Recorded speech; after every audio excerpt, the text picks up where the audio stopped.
Em 1964, o então presidente do Brasil, João Goulart, é deposto e instala-se uma ditadura militar no país. Para controlar cada vez mais o país, os militares criavam atos institucionais. O mais cruel de todos os atos foi o ato institucional número 5, ou simplesmente AI-5. Entrou em vigor em 13 de dezembro de 1968, no governo de Arthur da Costa e Silva.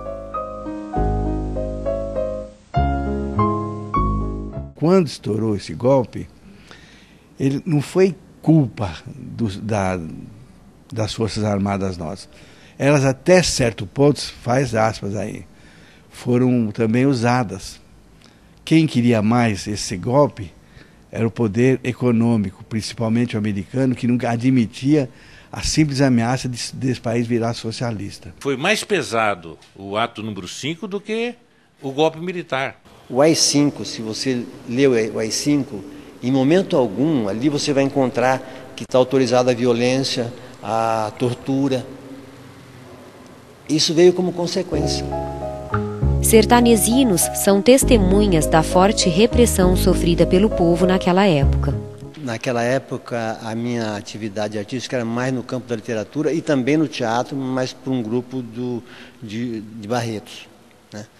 E lá eu não tive problemas com a censura. Eu tive problema no campo da poesia, que eu falava poemas em público e tive que parar de falar, né?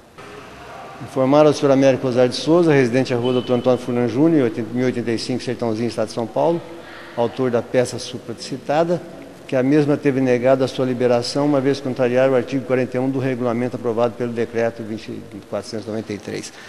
Então, aí você estava proibido, né? E eu, uma vez, fiquei detido na Polícia Federal, em São Paulo. E, para você ter uma ideia de como era o clima na época, o ascensorista era um militar com uma metralhadora. E eu pedi, ele me levou ao quarto andar e eu topei com o delegado da Polícia de Segurança do Estado de São Paulo. E nos entendemos. Não nos entendemos e ele me deu voz de prisão no elevador quando eu ia saindo. E aí eu fui preso numa cela com dois soldados com metralhadora na porta, dado como indivíduo perigoso, que não podia dar nem receber telefonema ou visita. E eu numa situação muito difícil, porque ninguém sabia que eu estava lá, né? Ninguém sabia onde eu estava, né? E ele me dizia durante o interrogatório depois que eu sumo com você e ninguém mais dá notícia. E eu sabia, eu falava a verdade. Os que combatiam esses excessos, católicos, comunistas, que fossem, foram todos agrupados num grupo só, subversivos. Uns comunistas, outros só agitadores. Eu estava no grupo do subversivo agitador porque eu escrevia muito e muito bem, graças a Deus. Eu era vereador na época e o vereador apenas podia fazer coisas assim bem simples, como dar nome de rua, fazer uma homenagem, um título de cidadão. Muitos falavam em parar porque realmente sem liberdade de expressão, sem liberdade de fazer um projeto, sem liberdade de propor alguma coisa diferente, você se sente uma pessoa inócua, sem valor nenhum para a sociedade. Apesar de ser escolhido pelo povo, você era um mero objeto representativo, que aqui existia uma Câmara Municipal, mas sem função determinada para que a cidade pudesse fluir. Apesar de você amanhã há de ser outro dia. E se tudo voltasse a ser como antes, ainda teríamos cidadãos corajosos para gritar, chamando a liberdade. E se eu tiver que passar outra vez pelo que eu passei e por coisas piores, eu vou passar porque é da minha natureza isso.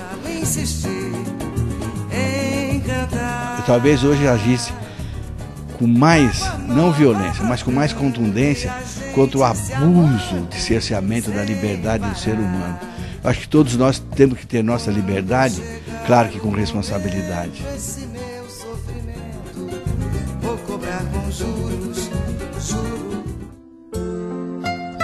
Quando se cala a voz de um povo, enterra-se toda a identidade de uma nação, fazendo dela um corpo sem alma.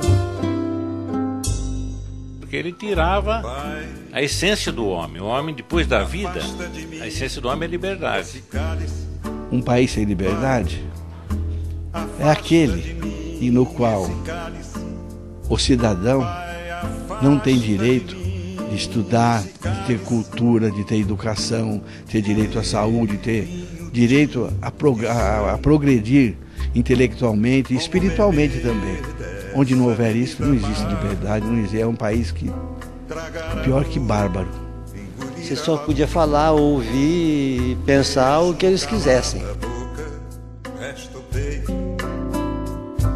Silêncio na cidade não se escuta.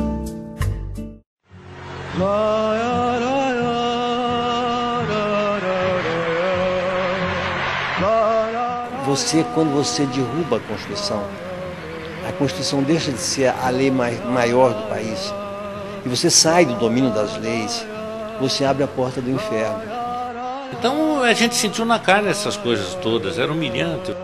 Que marcou, desgraçadamente, a história do Brasil. Caminhando e cantando e seguindo a canção, somos todos iguais, braços dados ou não.